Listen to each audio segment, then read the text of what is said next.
দ্বাৰা আমাক যিখিনি প্ৰতিশ্ৰুতি দিছে এইখিনিও আমি কাৰ্যকৰী কৰিব লাগে।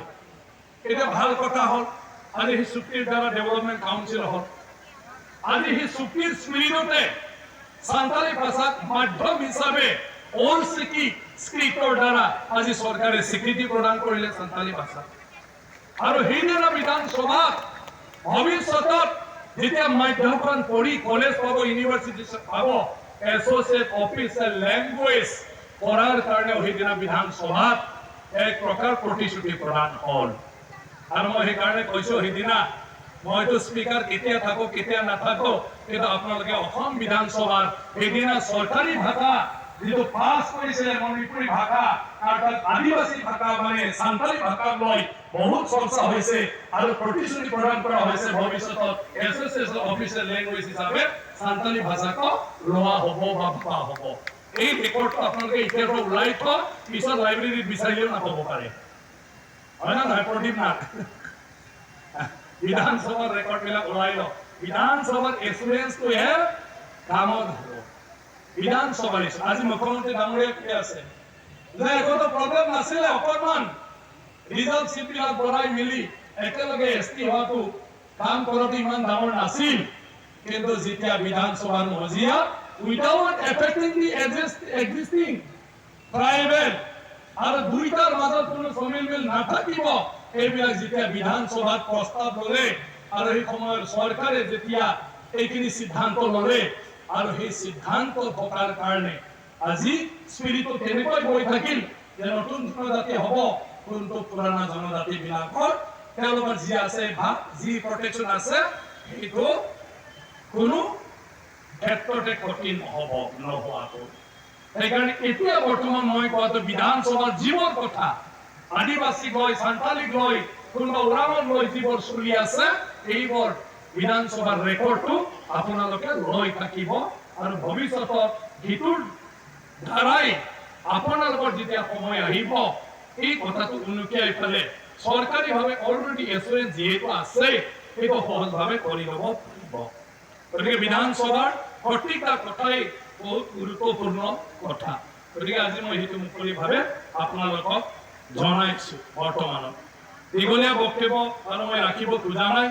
বাকী চব কিছু নিজৰ হয়, জাতিটোক আগুৱাই লৈ যোৱাৰ ক্ষেত্ৰত, শিক্ষা দীক্ষা আগবাঢ়ি যোৱাৰ ক্ষেত্ৰত ব্যক্তিগত ইনিচিয়েটিভ আশাই হওক, সান্তালী লিডাৰসকলে হওক, ওৰাং লিডাৰসকলে হওক, কোনোবা মুণ্ডা লিডাৰসকল বা অন্যান্য আদিবাসী লিডাৰসকলে নহওক কেলৈ তেওঁলোকে কেতিয়াও জাতিক শিক্ষাৰ ক্ষেত্ৰত আগবঢ়াই লৈ যাব নোৱাৰে।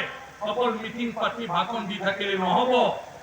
মিটিং পাতি আলোচনা কৰা, শিক্ষাৰ ক্ষেত্ৰত আলোচনা কৰা, এই প্ৰত্যেকটা কথাত আদিবাসীৰ প্ৰত্যেকজন ল'ৰা ছোৱালীৰ মা দেউতাই এইটো পালন কৰিব লাগিব।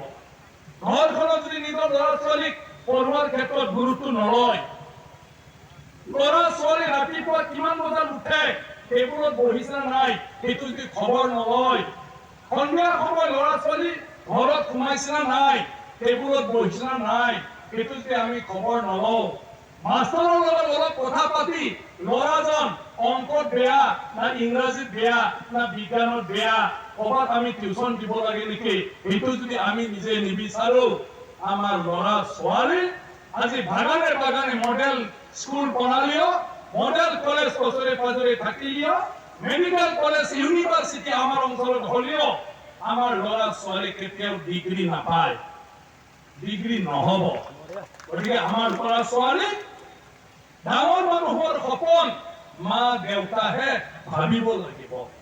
নিজৰ ল'ৰা ছোৱালীক ডক্তৰ ইঞ্জিনিয়াৰ কৰাৰ সপোন মা দেউতাৰে থাকিব লাগিব, আদিবাসী নেতাৰ নহয়। আৰু প্ৰত্যেকজন মা দেউতাই নিজৰ ল'ৰা ছোৱালীক পঢ়াৰ ক্ষেত্ৰত নিজে যত্ন ল'ব লাগিব। নিজৰ ল'ৰা ছোৱালীক ইমানে মৰম কৰিব লাগিব, সদায় ভাবিব লাগে মই জীয়াই থকাৰ সময়তে মোৰ ল'ৰা ছোৱালীক কিবা এটা নহয় কিবা এটা হোৱাটো মই চাই যাওঁ, মই দেখা পাব লাগিব। এই চিন্তা প্ৰত্যেকজন মা দেউতাৰ থাকিব লাগিব। আমাৰ আশাকো মই অনুৰোধ জনাইছো, সদায় ছাত্ৰ ছাত্ৰীৰ কথা লৈ গাৰ্জেন মিটিং কৰে, অভিভাৱকৰ মিটিং কৰে, কিন্তু আমাৰ অভিভাৱকৰ নামত বুঢ়া বুঢ়ীহে মাতা হয়। এইবিলাক আইতা গতিকে সিহঁতক মাতি কি হ'ব, সিহঁতৰ ল'ৰা ছোৱালী নাই এতিয়া।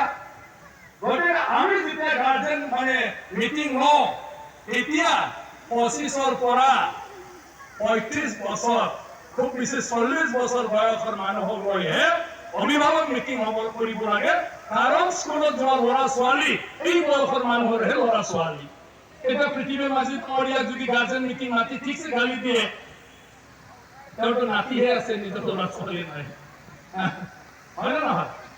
গতিকে 25ৰ পৰা 35 আৰু খুব বেছি 40 বছৰৰ বয়সৰ মানুহক মাতিহে শিক্ষাৰ কথা পাতিব, ল'ৰা ছোৱালীৰ যত্ন লোৱাৰ কথা পাতিব।